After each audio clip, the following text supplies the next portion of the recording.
ज्ञान की यात्रा में आपका स्वागत है। मैं प्रफुल्ल और आज हम किताबों की दुनिया में गहराई से उतरेंगे।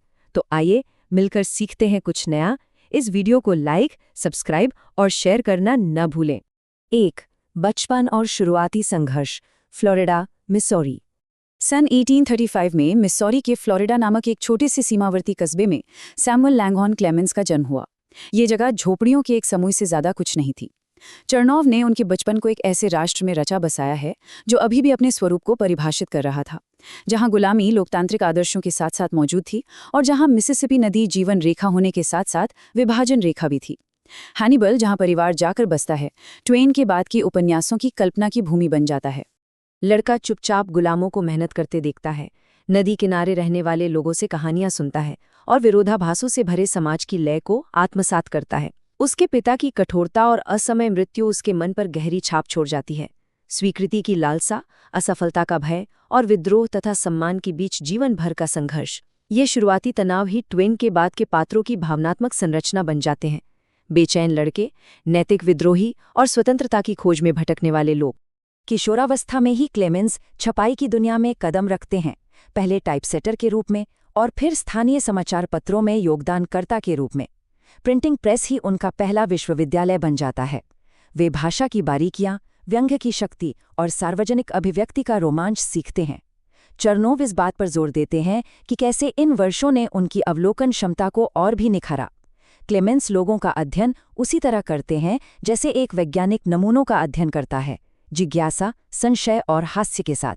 वो शेक्सपियर से लेकर अखबारों तक हर चीज को बड़े चाव से पढ़ते हैं और पाखंड पर कटाक्ष करने वाले हास्य के साथ प्रयोग करना शुरू करते हैं। भविष्य के मार्क ट्वेन तीक्ष्ण बुद्धि, लोकतांत्रिक आवाज और बेबाक आलोचक के बीज अंकुरित होने लगते हैं। 2. नदी और नया जीवन, एक महान शिक्षक। मिसिसिपी नदी क्लेमेंस के लिए एक महान शिक्षक बन जाती है। स्टीम बोट पायलट के रूप में प्रशिक्षण उनके लिए तकनीकी और आध्यात्मिक दोनों प्रकार की शिक्षा है। नदी में सटीकता, स्मृति और अंतर्ज्ञान की आवश्यकता होती है। यह अप्रत्याशित, खतरनाक और जीवंत है। चरनोव बताते हैं कि कैसे इस अवधि ने क्लेमेंस को वो निपुणता और पहचान प्रदान की जो उन्होंने पहले कभी नहीं जानी थी। ये नदी उनके जीवन का प्रतीक भी बन जाती है, सुंदर होते हुए भी कपटपूर्ण, संभावनाओं से भरपूर होते हुए भी हानि की छाया से घिरी हुई। मार्क ट्वेन वाक्यांश, जिसका अर्थ है सुरक्षित जल की गहराई, उनका चुना हुआ व्यक्तित्व बन जाता है। ये संकेत कि वे अमेरिकी जीवन के अनिश्चित जल में हास्य और साहस के साथ आगे बढ़ रहे हैं। गृहयुद्ध के कारण क्लेमेंस का नदी संबंधी करियर समाप्त हो गया। उन्होंने कुछ समय के लिए कॉन्फेडरेट मिलिशिया में शामिल हुए, फिर उसे छोड़ दिया। यह निर्णय हिंसा के प्रति उनकी अरुचि और गुलामी के प्रति उनकी बढ़ती नैतिक बेचैनी को दर्शाता है। वे पश्चिम की ओर भाग गए, नेवादा और कैलिफोर्निया पहुंचे, जहां उन्होंने खनन में हाथ आजमाया, बुरी तरह असफल रहे और पत्रकारिता की ओर रुख किया। ये प्रारंभिक वर्ष उथल-पुथल भरे, हास्यपूर्ण और रचनात्मक थे। क्लेमेंस का सामना जुआरियों, आवारा लोगों, स्वप्नद्रष्टाओं और धोखेबाजों से हुआ, ऐसे पात्र जो बाद में उनकी कहानियों में प्रमुखता से दिखाई दिए। चरनोव इस काल को आत्मनिर्माण की भट्ठी के रूप में प्रस्तुत करते हैं। क्लेमेंस असफलता को कहानी में, निराशा को हास्य में और अराजकता को कथात्मक स्वर्णिम रचना में बदलना सीखते हैं। 3. मार्क ट्वेन का उदय, एक नई अमेरिकी आवाज। क्लेमेंस को उनकी पहली बड़ी सफलता the celebrated jumping frog of Calaveras county नामक हास्यप्रद कहानी से मिली, जिसने पूरे देश का ध्यान आकर्षित किया। अचानक वे केवल सैमुअल क्लेमेंस नहीं रहे, बल्कि मार्क ट्वेन बन गए, एक नई अमेरिकी आवाज, लोकतांत्रिक, बेबाक और सरल। चरनोव इस बात पर प्रकाश डालते हैं कि ट्वेन का हास्य अमेरिकी बोलचाल की भाषा में निहित है। वे रोजमर्रा की भाषा को कला के स्तर तक ले जाते हैं, दिखावे का उपहास करते हैं और आम लोगों का गुणगान करते हैं। ट्वेन एक प्रसिद्ध लेखक, व्याख्याता और एक सांस्कृतिक हस्ती बन जाते हैं, वैश्विक ख्याति प्राप्त करने वाले पहले अमेरिकी लेखकों में से एक। ओलिविया लैंगडन से ट्वेन की शादी ने उनके जीवन को बदल दिया। ओलिविया, जो परिष्कृत और नैतिक रूप से गंभीर थीं, उनकी सहारा बनी। उनका हार्टफोर्ड स्थित घर कलाकारों, बुद्धिजीवियों और हंसी से भरा एक रचनात्मक आश्रय स्थल बन गया। चरनोव इस काल को ट्वेन का स्वर्ण युग बताते हैं। उन्होंने the adventures of Tom Sawyer, life on the Mississippi और एडवेंचर्स ऑफ हकलबेरी फिन जैसी रचनाएं लिखीं जिनमें पुरानी यादों और नैतिक चिंतन का मिश्रण है। ट्वेन की लेखन शैली परिपक्व हुई। वे बचपन की मासूमियत के इतिहासकार, सामाजिक पाखंड के आलोचक और कथात्मक विडंबना के उस्ताद बन गए। 4. प्रसिद्धि और पतन, सफलता और चिंता।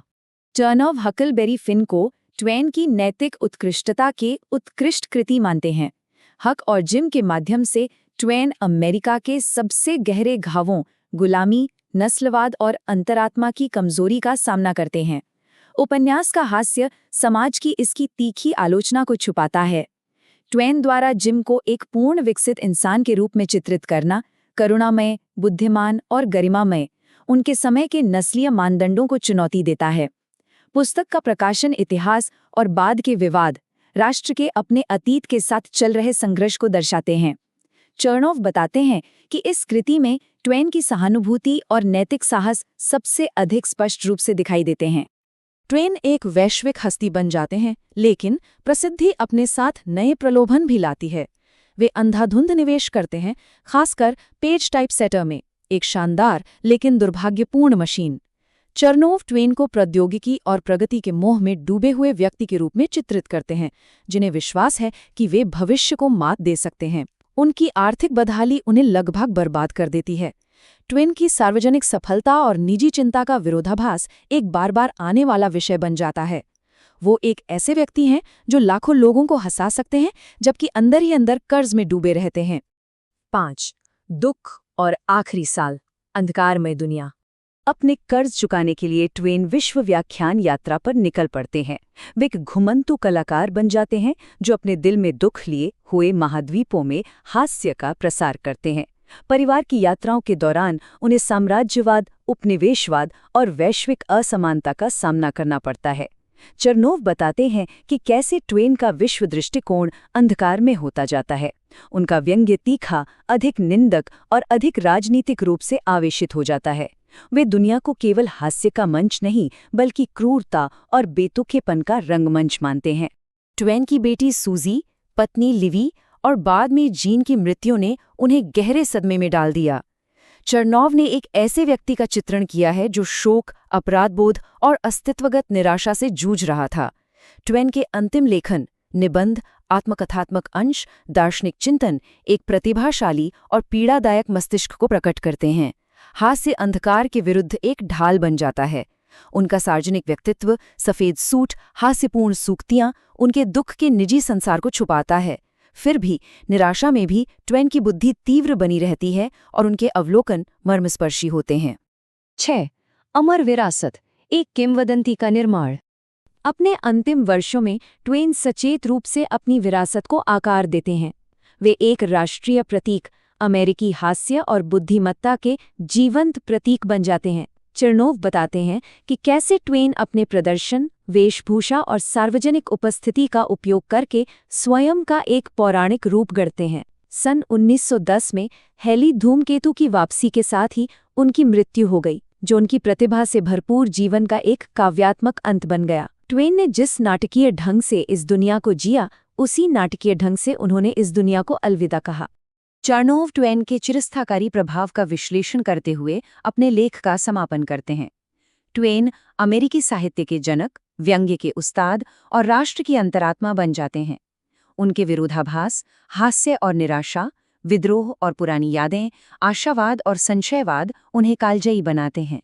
ट्वेन की आवाज आज भी गूंजती है, क्योंकि उन्होंने अमेरिका को उसके दिखावे के रूप में नहीं, बल्कि उसके वास्तविक स्वरूप में समझा, खामियों से भरा, हास्यपूर्ण, आशावान और मानवीय। तो सवाल ये है, क्या हम आज भी अपने समाज को उसी बेबाक सच्चाई के साथ देखने का साहस रखते हैं? इस वीडियो को लाइक, सब्सक्राइब और शेयर करना ना भूलें।